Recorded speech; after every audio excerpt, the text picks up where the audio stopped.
You're watching UATV News. My name is Inna Kosinska. Good evening. On Friday, April 16, Ukrainian President Volodymyr Zelenskyy paid a working visit to France for talks with French President Emmanuel Macron and German Chancellor Angela Merkel amid growing tensions with Russia, which has deployed troops near its border with Ukraine. The two heads of state met with Merkel by video conference. Ukraine has appealed to Europe for more support and stand-up with Russia, including letting it into NATO. According to Volodymyr Zelenskyy, he informed leaders of France and Germany about the situation in Ukraine and proposed them to join the declaration supporting Ukraine's European and Euro-Atlantic aspirations.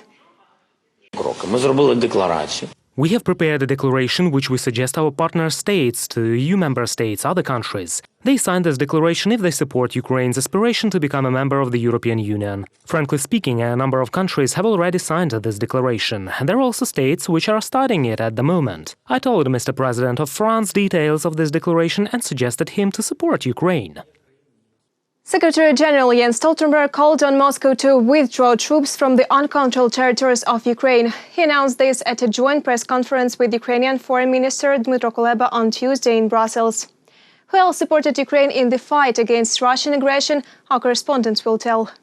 Russia has to cease the military build-up on the border with Ukraine, withdraw troops from the occupied Crimea and separate areas of the Luhansk and Donetsk regions, as well as stop financing and supplying illegal armed groups. NATO declares its absolute support for Ukraine. Russia's considerable military build-up is unjustified, unexplained, and deeply concerning. Russia must end this military build-up in and around Ukraine. Stop its provocations and de-escalate immediately. At the same time, intelligence reports the redeployment of Russian troops to not only Ukrainian border, but to separate territories of Donetsk and Luhansk regions as well. Last week, almost 250 military professionals from the far eastern regions of Russia arrived there. Moscow supplies weapons, ammunition and fuel to the territories uncontrolled by Ukraine. More than 2,000 tons of fuel have been delivered. At the same time, the Command of the Armed Forces of the Russian Federation is increasing control over the storage of military property in units and subdivisions of illegal armed formations, and warns that all officials guilty of a shortage of property imported from Russia will be removed from their duties and brought to responsibility. From mid-April, sudden checks of the availability of fuels and lubricants will be carried out there. During a meeting with NATO Secretary-General, Ukrainian Foreign Minister Dmytro Kuleba said that Russia should clearly understand the position of Kyiv and its international partners. Ukraine will never become the part of the so-called Russian world. Besides, Ukraine plans no military offenses but remains ready for possible provocations. Russia will not be able to catch anyone by surprise anymore. Ukraine and our friends remain vigilant. We do not and will not lose time. And should Moscow take any reckless move or start a new spiral of violence, it will be costly in all senses. I would like to reassure you that Ukraine does not want war. A lot can be done by NATO and its allies to prevent escalation, the minister said. He added that Ukraine's membership in the alliance is only a matter of time. Stoltenberg in turn stressed that the lack of control over part of the territory will not be a problem for Ukraine's admission to NATO. This issue will be decided by 13 member states of the alliance and Ukraine. NATO stands with Ukraine. Allies continue to provide significant practical support so that Ukraine can better provide for its own security.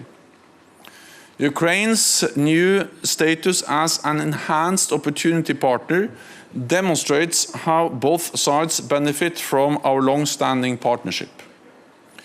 We are helping to strengthen capabilities, including with training for the Ukrainian armed forces, and allies also participate in joint exercises. We have stepped up our cooperation in the Black Sea region with more exercises and port visits. The alliance should start consultations on providing Ukraine with a NATO membership action plan. Olga Stefanishina, Vice Prime Minister for European and Euro-Atlantic integration of Ukraine, wrote about this in her column in the Foreign Policy publication. Euro-Atlantic integration is not a reward for the right reforms. It is the only way for Ukraine to succeed as a state that can protect its citizens and its territory. There are no illusions in Ukraine that someone else will fight for us. At the same time, a clear path to NATO membership will become a key factor in transforming the post-Soviet space into a secure democratic one.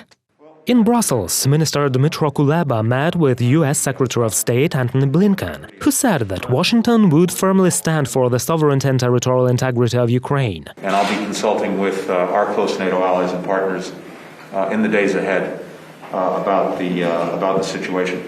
We'll also have an opportunity to discuss Ukraine's Euro-Atlantic aspirations, the very important work that Ukraine is doing to strengthen its democratic institutions, to advance the rule of law, to make key economic reforms, all of which are critical to Ukraine's future and to its integration into Euro-Atlantic institutions. Meanwhile, Moscow continues ignoring calls of the international community. On Wednesday, the OSCE has gathered a meeting to discuss the movement of Russian troops, and the Kremlin again refused to participate in it. Meanwhile, Russia continues redeploying its warships to the Black Sea. Russian Defense Minister Sergei Shoigu said that during the past 3 weeks, 2 armies and 3 airborne troops were moved to the western borders of the Russian Federation. According to him, they are conducting military exercises, as there is a need to thoroughly check their combat readiness. Reported by Vadim Kramer and Artem Holub, UATV News. On Thursday, a meeting of the foreign ministers of the Baltic states and Ukraine was held in Kyiv. Head of Ukrainian MFA Dmytro Kuleba called on his colleagues to join his country in countering Russian aggression. Therefore, it's vital that the EU and NATO provide Ukraine with practical assistance, Kuleba noted. Ukraine's Baltic partners are ready to join actions in the UN, OSCE and other international organizations. The diplomats noted that the European Union should influence Russia to reduce tensions and prepare new sanctions against Moscow if the situation aggravates. It is important to make it clear for Russia, consequences of the military adventures on its part will be very serious. The world stands with Ukraine and international law, and this is one of the elements of restraining the Russian Federation from reckless actions. It is absolutely clear that Ukraine is not alone. It has partners and friends who can provide necessary support. Ukraine is right in legal and moral terms, and we will insist on this in international organizations. Latvia is fully committed to support Ukraine's steps towards Ukrainian and Euro-Atlantic integration. Cooperation in the defense sector, activation of trade and fight for the rights of the Crimean Tatars. Those issues were discussed by President of Ukraine and Turkey last week. Volodymyr Zelenskyy visited Istanbul and took part in the 9th meeting of the High-Level Strategic Council. What agreements have been reached and how the prospects for cooperation between the two countries are assessed by experts, our correspondents found out. Escalation of the Russian armed aggression against Ukraine became one of the main topics during the conversation between President Zelenskyy and Erdogan. Turkey is concerned about the growing tension in the Black Sea region. We don't want to increase the degree and instability in the region. Today my colleague and I exchanged thoughts on the situation in Donbass. We are convinced and believe that the situation in the east of Ukraine should be normalized peacefully. Turkey has declared its support for the territorial integrity of Ukraine and its readiness to fight for the rights of the Crimean Tatars in the Russian-occupied Crimea. President Erdogan confirmed his participation in the first summit of the Crimean platform to be held in summer. I think this will be a powerful signal that Ukraine and its partners are determined to deoccupy the Ukrainian peninsula and protect the rights of the Ukrainian and Crimean Tatar peoples. During the Strategic Council, representatives of both countries discussed projects for involving Turkish investments in Ukraine. First of all, these are the opportunities provided by the big privatization program, in particular in the issue of seaports. In addition, our government has recently approved a list of priority investment projects until year 2023, including large-scale projects in the sphere of infrastructure, transport, constructions of airports and roads. The trade turnover between Ukraine and Turkey can be increased up to $10 billion in the coming years. In order to achieve this goal, by the initiative of Volodymyr Zelenskyy, the parties intensified negotiations on the launch of a free trade zone. More than 90% of issues concerning many groups of commodity items in Ukraine and Turkey have already been agreed. And these are special commodity groups, namely agriculture and consumer industry. And each country is trying to protect its national producer. Therefore, the negotiations are now continuing. The main direction of the strategic partnership between Ukraine and Turkey is the defense sphere, experts say. At the end of 2020, the countries signed several agreements on the supply of military equipment and spare parts. The states are ready to continue developing this area. Together with Mr. President of Turkey, we've discussed cooperation in the sphere of aircraft construction. This is a very important industry for both countries. Our task is the implementation of specific projects, creation of joint ventures, exchange of experience and the exchange of technologies. The main task of this cooperation is to move from the stage of purchase and sale to the stage of technology transfer and joint production, creating a product that would be interesting for both countries to enter to the third markets jointly. That is the creation of a kind of an industrial defense union.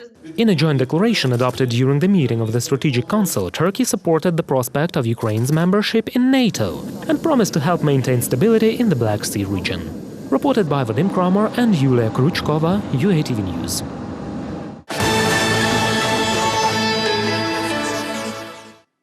As of Friday, April 16, 17,479 daily cases of COVID-19 were registered in Ukraine. 4,348 people were taken to hospitals with complications.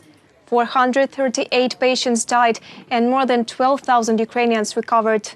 The majority of all new confirmed cases of the disease are observed in Kyiv, Kharkiv, Lviv, Dnipropetrovsk and Odessa regions. The hospitalization rate was exceeded in 19 regions. The first batch of Pfizer-BioNTech COVID-19 vaccine arrived in Ukraine on Friday, April 16, provided under the Global COVAX initiative. The batch of 117,000 doses will be given to nursing home residents and staff, emergency workers and border guards, Ukraine's health ministry states. The delivery is set to start immediately, while the first Pfizer jabs are planned to be administered in April 18th. According to UNICEF's representative in Ukraine, COVAX aims to provide enough vaccine supplies for population. The vaccine would be delivered to the regions by special-purpose vehicles provided by the logistics company, in boxes resembling those which have arrived by plane. All the boxes keep the temperature of -60 degrees Celsius. The vaccine will be stored in the same boxes in the regions. It's a very happy day for us today. That the COVAX facility has been able to deliver the first doses of COVID vaccines to Ukraine. And we have set as a goal to provide vaccines for 20% of the population. The United States is in this together with the people of Ukraine, whether it be fighting COVID, countering Russia's aggression, or supporting the reform process for Ukraine's Euro-Atlantic integration. Ukraine's health minister informed that the next batch of Pfizer's vaccines is planned to arrive in May or June. According to Maxim Stepanov, in the frameworks of COVAX initiative, Ukraine is going to receive 950,000 doses more. Besides, earlier the state has signed a contract on the supply of 10 million doses of vaccine by Pfizer. 12 Ukrainian polar explorers are ready to become bone marrow donors. They have joined the Medicine Within Us information campaign. Its goal is to explain Ukrainians that donation is simple and not scary. Our correspondent will tell you more. Little Misha is only 4, but he has been fighting acute leukemia for almost a year. The boy had a bone marrow transplant this week. This container was delivered from Germany. Bone marrow cells are stored here. A young boy gave them. Doctors were looking for a 100% match for 3 months, transplant surgeon Alexander Lysitsa says. Our children who have already undergone transplantation show how important it is for them, for their parents. And I think this is important for the country because a new generation will grow which will already be different. They would have operated more if there were more donors in the registry. At present, there are about 3,000 people there, and this is not enough, doctors say. In order for patients to find their donor in Ukraine, there should be at least 20,000 potential donors in the registry. This is one child's life. Bone marrow transplantation from unrelated donors has been performed in Ukraine for a year already. Yet only 7 operations have been held. This is not enough, the Minister of Health states. The problem we faced was that we were sending most of children abroad. The parents were under enormous stress. It required crazy funding. Not all the needs could be covered. So it was decided to support the mechanism of interaction with international registries until the Ukrainian register of bone marrow donors is full. An information campaign has been launched in Ukraine. Its purpose is to explain that everyone can become a bone marrow donor. It is painless and safe, doctors say. Igor Deineka is ready to share his bone marrow cells. He is a doctor and is now at the VERNADSKY research base station in Antarctica. He called on everyone to support the initiative and his colleagues. In fact, the situation has changed. Bone marrow cells are taken from peripheral blood. The procedure resembles taking blood from the platelet mass. It lasts from 2 to 5 hours. The only thing that has to be done beforehand is that one has to take special medications that stimulate the release of bone marrow cells into the peripheral blood. 11 polar explorers joined the campaign. The boxes with selected samples were handed over to the director of the Ukrainian Register of Bone Marrow Donors. It's from VERNADSKY base for Ukrainian children. Saving one life, we save the whole world. Time is a powerful currency, doctors say. In this case, it took 3 months to find a donor. The bone marrow was brought from Germany. This girl has already been operated on. In her cancer-free life, she dreams of becoming an actress. Reported by Vadim Kromer and Inna Nasonenko, UATV News. A barrier-free Ukraine until the year 2030. The Cabinet of Ministers approved the corresponding national strategy. It goes about free access to infrastructure and services for not only people with disabilities, but also for the elderly, youth and parents of small children. And the implementation of the new strategy will be monitored by the Corresponding Council, which was created on the initiative of Ukraine's First Lady, Olena Zelenskyi. Absence of any barriers as a new social norm is the way that will bind Ukraine with the progressive European countries, where the principle of equal rights and opportunities is at the basis of all government decisions. It is important for me that the Cabinet of Ministers has already approved the first national strategy for the creation of a barrier-free space in Ukraine. It seems to me that now it is very relevant. A demand to eliminate barriers has formed in society, and only systemic actions are capable of breaking them down.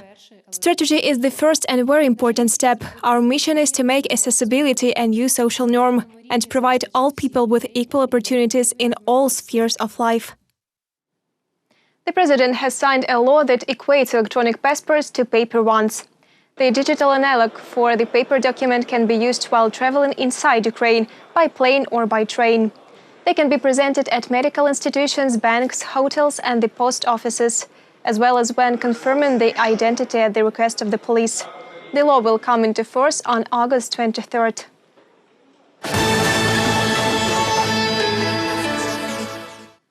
"60 years ago, the first man flew into space.